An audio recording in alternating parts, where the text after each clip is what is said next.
ఓం శ్రీ గురుభ్యో నమః. నమో దేవ్యై మహాదేవ్యై శివాయై సతతం నమః. నమః ప్రకృత్యై భద్రాయై నియతాః ప్రణతాస్మతాం. శృతిస్మృతిపురాణానాం ఆలయం కరుణాలయం నమామి భగవత్పాదం శంకరం లోకశంకరం.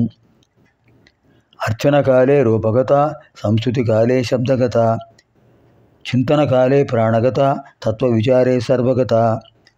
ఓం ఐం హ్రీం శ్రీం శ్రీమాత్రే నమః. ఓం ఐం హ్రీం శ్రీం శ్రీమాత్రే నమః.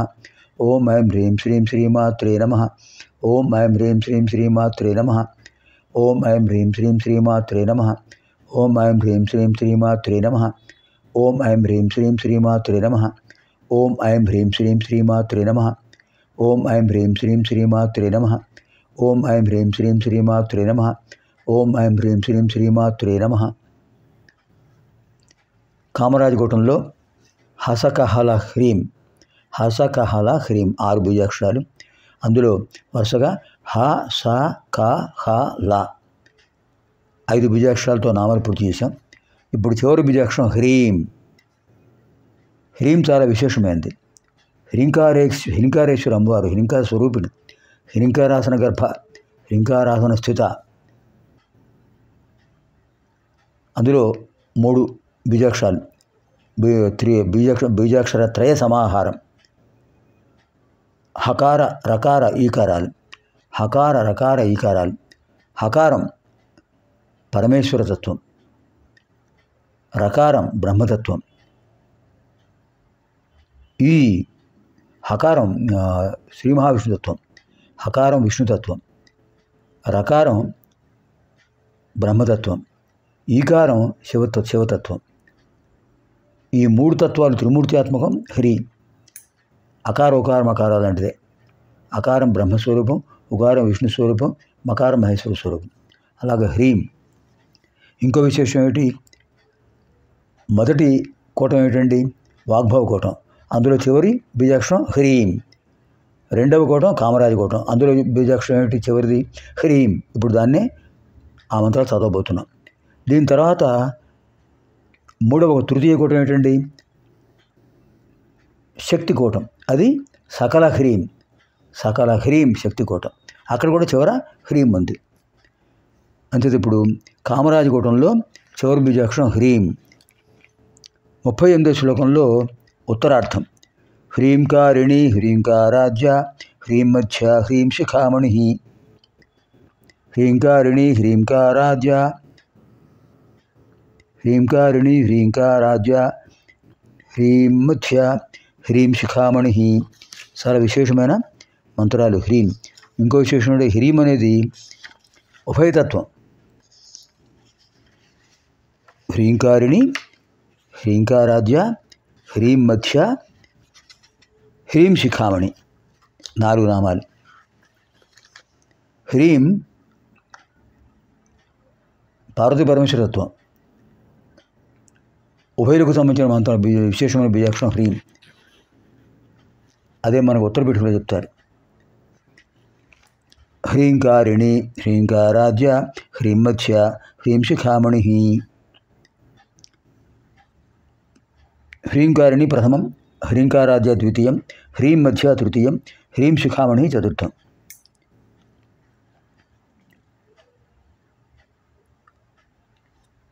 ఇందులో హ్రీంకారిణి అంటే ఏమిటి అర్థం? హ్రీం అనేది అమ్మవారి తత్వమే కదా. ద్వితీయ ఖండ సమాప్తి అవయవతయ వాచ్యవాచక సంబంధమైన అస్యాస్తి తథా. ద్వితీయ కోటంలో చివరి బీజాక్షరం హ్రీంకారిణి. చివరి బీజాక్షరంలో మొదటి మంత్రం హ్రీంకారిణి. ప్రతి మంత్రంలో ముందు అమ్మవారి యొక్క రూపంగానే చెప్తున్నారు కదా. మొదట కా ఏ ఈ లా హ్రీం. కా కకార స్వరూపిణి, ఏ ఏకార స్వరూపిణి, ఈ ఈకార స్వరూపిణి, లా లకార స్వరూపిణి, హ్రీం హ్రీంకార స్వరూపిణి. అలాగే ఇక్కడ కూడా కామరాజ కోటంలో అలాగే చెప్పారు కదా. హసకఖల హ్రీం హకార రూపిణి, సకార రూపిణి, ఖకార రూపిణి, హకార రూపిణి, లకార రూపిణి, హ్రీంకార రూపిణి. ఇప్పుడు ఇక్కడ కూడా హ్రీంకారిణి అంటే హ్రీంకార రూపిణి. హ్రీంకారమే అమ్మవారి యొక్క స్వరూపం. హ్రీంకారాధ్య, హ్రీంకార ఆద్య, హ్రీంకారాధ్య. హ్రీం ఇక్కడ శంకర భాష్యంలో ఎంత బాగా చెప్పారంటే అంత అద్భుతంగా చెప్పారు. అత్ర హ్రీంకార శబ్దేన తత్కార్యభూతాః వేదాః తేషామపి అర్థతయా కారణతయా వా ఆద్య ఆదౌభవాః పూర్వభావినీ ఇత్యర్థః.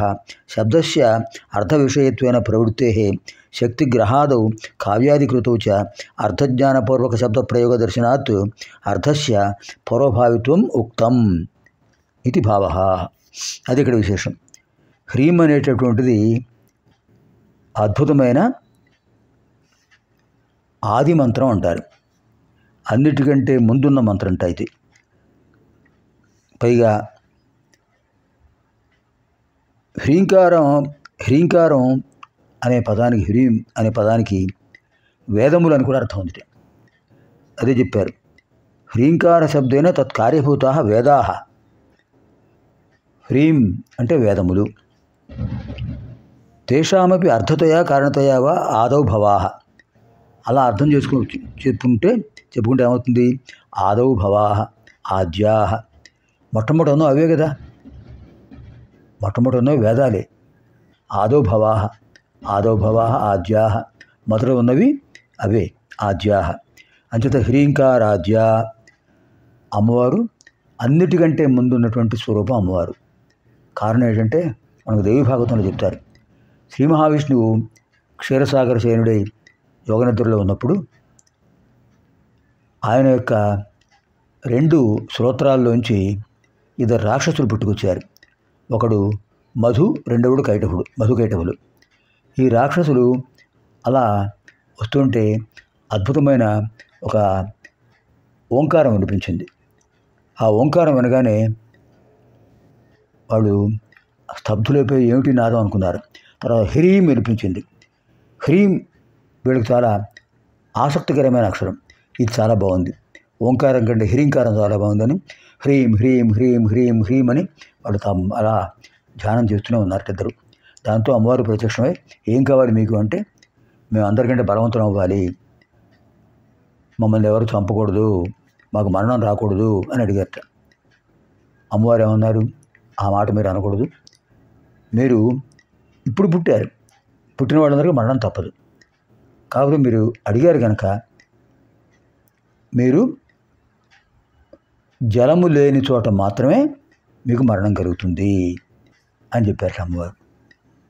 అక్కడి నుంచి అక్కడంతా ఉన్నదంతా జలమే కదా. యోగనిద్రలో ఉన్నారు స్వామివారు, ఆయన గమనించరు వీళ్ళు. ఆ వరబల గరుతులో ఏం చేశారు? ఇక్కడ ఎవరైనా కనిపిస్తారో చూద్దాం, వాడితో యుద్ధం చేస్తామని వెళుతుంటే కొంత దూరంలో కమలోద్భవుడు కనిపించాడు. శ్రీ మహావిష్ణువు యొక్క నాభికమల్లోంచి ఉద్భవించిన చతుర్ముఖ బ్రహ్మ. ఆయన అలా కూర్చుని ఓంకారాన్ని ఉపాసిస్తూ ధ్యానం చేస్తున్నాడు. ఆయన అద్భుతమైనటువంటి సమాధి స్థితిలో ఉన్నాడు. వీళ్ళు వెళ్ళారు. మాతో యుద్ధం చేయాలి అన్నట్టు. ఆయన వినిపించుకోవాలి. ఇంకోసారి అడిగారు, మూడోసారి అడిగారు, వినిపించుకోవాలని తెలియట్లేదు. బాహ్య స్పృహ లేదు. ఇంకా ఆయన్ని బాధించారు, కొట్టారు, లాగారు, రకరకాలుగా హింసించారు. ఏమిటి బాధ నాకు అనుకున్నాడు. అప్పుడు తెలివి వచ్చింది ఆయనకి. అప్పుడు అమ్మవారిని ప్రార్థించాడట. అప్పుడు అమ్మవారు ఆద్య అంటే బ్రహ్మదేవుడి జన్మ కారణమైన శ్రీ మహావిష్ణువుకి కూడా ముందున్నటువంటి పరాశక్తి స్వరూపిణి ఆద్య. అక్కడ వస్తుంది పదం ఆద్యాశక్తి.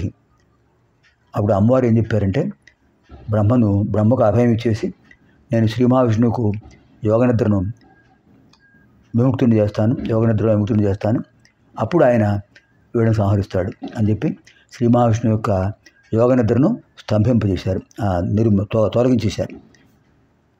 అప్పుడు శ్రీ మహావిష్ణువు ఏమిటమ్మా ఇలా చేసావంటే, రాక్షసులు వస్తున్నారు, బ్రహ్మదేవుడిని బాధపడుతున్నారు, వాళ్ళను సంహరించాలి. ఆ శక్తిని నాకు అనుగ్రహించు తల్లి అని శ్రీ మహావిష్ణువు ప్రార్థించేవాడికి తథాస్తు అన్నారు ఆద్యాశక్తి. అప్పుడు ఈ ఇద్దరు రాక్షసులు బ్రహ్మదేవుడు అదృశ్యమయ్యేటప్పటికి ఇంకెవరు కనిపిస్తారా అని శ్రీ మహావిష్ణువు దగ్గరికి వచ్చారు. వచ్చేసి అతని మీద యుద్ధానికి వచ్చారు. అప్పుడు ఆయన అన్నారు, ఒరేయ్ మీ ఇద్దరున్నారా, నేను ఒక్కడిని, అది న్యాయం కాదు కదా అంటే, వాళ్ళకి ధర్మం తెలుసు కనుక అలాగే మేము ఒక్కొక్కళ్ళం వస్తాం అని చెప్పి ఒక్కొక్కడితో యుద్ధం చేస్తున్నాడు ఆయన. తర్వాత ఆయన అన్నాడు, నేను అలసిపోయాను, సరే మీకు వరం ఇస్తాను, ఏం కోరుకుంటారు అంటే వాళ్ళన్నారు, నువ్వు మాకు వరం ఇచ్చేది ఏమిటి, నేనే మీకు వరం ఇస్తాను, మేమే ఇస్తాం అంటే, సరే నేనే అడుగుతున్నాను, మీరు నా దగ్గరికి రావాలి, నేను మిమ్మల్ని సంహరించాలి. ఆశ్చర్యపోయారు. ఇది శివమాయ, జగన్మాయ, మహామాయ, యోగమాయ, ఆద్యాశక్తి మాయ అనుకున్నారు.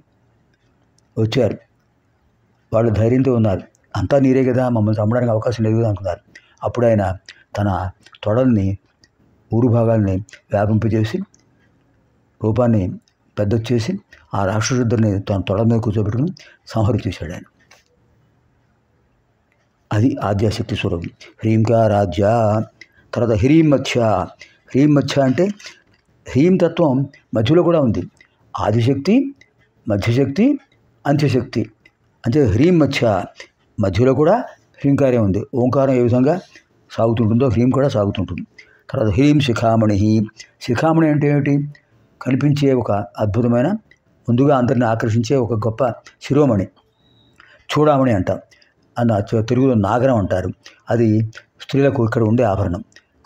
ఆభరణం చూడగానే ముందు ఆభరణం కనిపిస్తుంటే, అలాగే అమ్మవారు ఎంతమందిలో ఉన్నా, ఎన్ని రూపాల మధ్యలో ఉన్నా, వశిన్యాది వాగ్దేవతల మధ్య ఉన్నా కూడా అమ్మవారు అద్భుతంగా శిఖామణి రూపంలో కనిపిస్తుంటారట.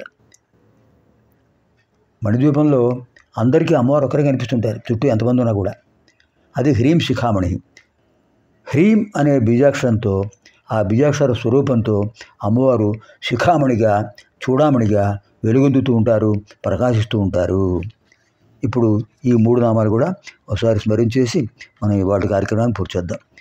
ఓం ఐం హ్రీం శ్రీం హ్రీంకారిణ్యై నమో నమః. ఓం ఐం హ్రీం శ్రీం హ్రీంకారాధ్యాయై నమో నమః. ఓం ఐం హ్రీం శ్రీం హ్రీం మధ్యాయై నమో నమః. ఓం ఐం హ్రీం శ్రీం హ్రీం శిఖామణయే నమో నమః. పునర్మిలామः ఆగామి కార్యక్రమే. సర్వేభ్యः శ్రీదేవ్యాः దివ్యానుగ్రహప్రాప్తిరస్తు. స్వస్తి.